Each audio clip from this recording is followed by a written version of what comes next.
മദ്രസകൾക്കെതിരെ ആഞ്ഞടിച്ച് K T. Jaleel. മദ്രസയിൽ പോയി പഠിച്ചിട്ടുള്ളവരാണ് ഏറ്റവും കൂടുതൽ ലഹരിമരുന്നുമായി പിടിയിലാകുന്നതെന്ന് കെ.ടി. ജലീൽ പറയുന്നു. പണത്തോടുള്ള അമിതമോഹമാണ് പ്രധാന കാരണം. ഭാവിയിൽ വലിയ പ്രത്യാഘാതമാകുമെന്നും അദ്ദേഹം മുന്നറിയിപ്പ് നൽകി.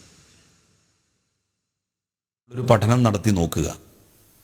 ഇപ്പോൾ MDMA കൈവശം വെച്ചതിന്, കഞ്ചാവ് കടത്തിയതിന് ഒക്കെ പിടിക്കപ്പെട്ട ആളുകളെ പരിശോധിച്ചാൽ അവരെല്ലാവരും മദ്രസകളിൽ പോയിട്ടുണ്ട്.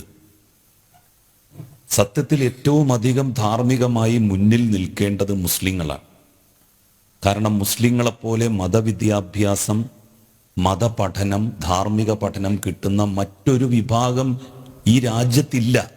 ഹിന്ദു കുട്ടികൾക്ക് ഒരു തരത്തിലുള്ള മതവിദ്യാഭ്യാസവും അവരുടെ ചെറുപ്പകാലത്ത് കിട്ടുന്നില്ല. അവരോട് ആരാണ് പറഞ്ഞു കൊടുക്കുന്നത്, നിങ്ങൾ കളവ് നടത്തരുത്, നിങ്ങൾ മദ്യപിക്കരുത്, നിങ്ങൾ ഇത്തരത്തിലുള്ള ലഹരി സാധനങ്ങൾ കൊണ്ട് നടക്കരുത് എന്ന് അവർക്ക് ജീവിതത്തിൽ ഒരിക്കലെങ്കിലും ഒരു പുരോഹിതനിൽ നിന്ന് കേൾക്കാൻ കഴിയുന്നില്ല.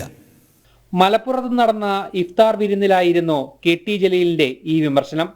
പണത്തോടുള്ള അമിതമായ മോഹവും ആർത്തിയുമാണ് ലഹരി സ്വർണ്ണക്കടത്തിന് പിന്നിലെ കാരണങ്ങൾ. പണത്തോടുള്ള ആർത്തിയാണ്, മോഹമാണ് ഇതിനൊക്കെ പ്രേരിപ്പിച്ചുകൊണ്ടിരിക്കുന്നത്. എന്തിനാണ് MDMA കടത്തുന്നത്? എന്തിനാണ് ലഹരി വസ്തുക്കൾ കടത്തുന്നത്? അതവര് വിൽപ്പന നടത്തുന്നതും അതിൻ്റെ കാരിയർമാരാകുന്നതും പണം കിട്ടാൻ വേണ്ടിയാണ്. സ്വർണം പണം കിട്ടാൻ വേണ്ടി നമ്മൾ കൊണ്ടുവരും.